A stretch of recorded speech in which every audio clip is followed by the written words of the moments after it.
আসসালামু আলাইকুম। Welcome back to my channel. আশা করি আপনারা সবাই ভালো আছেন। আলহামদুলিল্লাহ আমরা সবাই ভালো আছি। আজ আমাদের ব্যাকইয়ার্ডে এসেছি কিছু শাক তোলার জন্য। আর এখানে বোতে শাক তোলা হচ্ছে।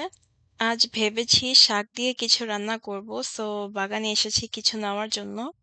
বোতে শাকগুলো দেখতেই পাচ্ছেন অনেকটুকু বড় হয়েছে। সো এটাকে তুলে নিচ্ছি। সাথে আরো অন্য ধরনের শাক তুলবো। এখানে আরো আছে, এগুলোকে তুলে নিব। বিকজ এগুলো অনেক তাড়াতাড়ি বড় হয়ে যায়। So we are finally cleaning them up. এখানে হচ্ছে মূলা গাছ, আর দেখুন মূলাগুলো বড় হয়ে গেছে। এটা আজকে তোলা হবে না, আর কিছুদিন পর। এখানে সরিষা শাক আছে আর বেগুন গাছও আছে। বেগুন গাছটা বড় হচ্ছে না সরিষা শাকের জন্য, তাই সরিষা শাকগুলো আজকে তুলে নিব। অ্যান্ড আজকের রেসিপি হবে সরিষা শাক দিয়ে। সো আপনারা দেখতে থাকুন আজকে সরিষা শাক দিয়ে কি রান্না করা হয়। And if you're new to my channel, don't forget to subscribe. এখন মাশাআল্লাহ আমাদের ব্যাকইয়ার্ডে অনেক সবজি হয়েছে and বড় হচ্ছে আস্তে আস্তে। সো আজকে থেকে আপনাদেরকে সবই দেখাবো, যে আমাদের বাগান থেকে তুলে আমরা রান্না করব, আপনাদেরকে সবকিছুই দেখাবো। সো এখানে সরিষা শাকগুলো তোলা হচ্ছে and মাশাআল্লাহ দেখুন বেগুন গাছটা হচ্ছে মাঝখানে, এটা বড় হয়েছে অনেকটুকু। সো এখানে সব সরিষা শাক নিয়ে আসা হয়েছে। মাশাআল্লাহ দেখুন অনেকগুলো হয়েছে and they are super fresh and it's from our backyard, as you can tell. সরিষা শাকটাকে পরিষ্কার করা হয়েছে, দেখতেই পাচ্ছেন। এখানে পুঁটি মাছ নিয়েছি, এটাকে কেটে পরিষ্কার করা হচ্ছে। and এটা হচ্ছে ফ্রোজেন পুঁটি মাছ, এটা ফ্রোজেন ছিল। সো এখানে একটা পাটার মধ্যে যে কটা মাছ থাকে সে কটাই নেওয়া হয়েছে। সো আমরা রান্না শুরু করে দিব। একটা প্যানের মধ্যে তেল দিয়ে দিচ্ছি। ফার্স্ট পুঁটি মাছটাকে ভেজে নিব। সো পুঁটি মাছটাকে আমি লবণ আর হলুদ দিয়ে মেখে নিয়েছি। এখন এটাকে ভেজে নিব। পুঁটি মাছ খেতে খুবই মজা অ্যান্ড দেখুন মাশাআল্লাহ অনেকটুকুই হয়েছে। সিন্স এটা পাটার মাছ, এটা কিছুক্ষণ বের করে রেখে দিয়েছিলাম যেন পাটাটা আইসটা গলে যায়। And then after the ice melted এটাকে পরিষ্কার করা হয়েছে অ্যান্ড ইউ ক্যান সি এটা ভাজার পরে অনেক চিমিয়ে গেছে মাছটা। সো সেম প্যানের মধ্যে আমি তেল দিয়ে দিচ্ছি। এখানে পেঁয়াজ কুচি দিচ্ছি। পেঁয়াজটাকে আমি ভালো করে ভেজে সফট করে নিব। পেঁয়াজটা ভাজা হয়ে গেছে। এখন এটার মধ্যে দিয়ে দিব অল্প একটু পানি, a little water, কারণ আমি এখন সব মশলা অ্যাড করব। দিচ্ছি হলুদের গুঁড়ো, দিয়ে দিচ্ছি মরিচের গুঁড়ো, এটা বেশি ঝাল করব না, ধনে জিরে গুঁড়ো আর স্বাদ মতো লবণ।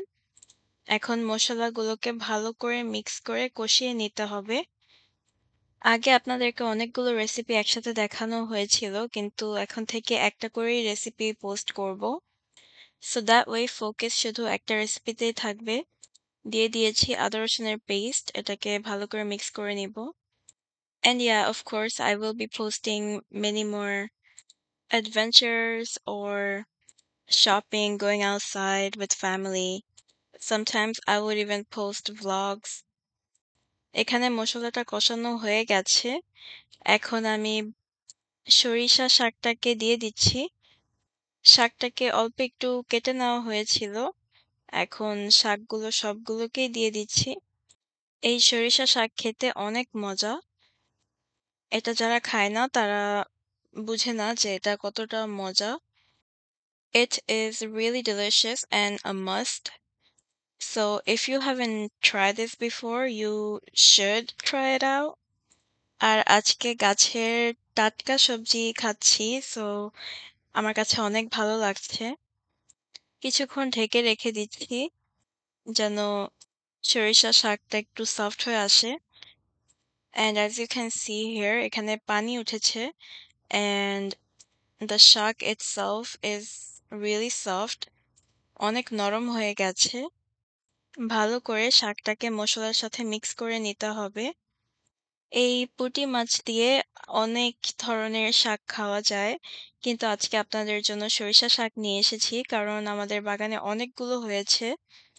And so eating fresh vegetables out of the garden is something different, totally different than buying from the store.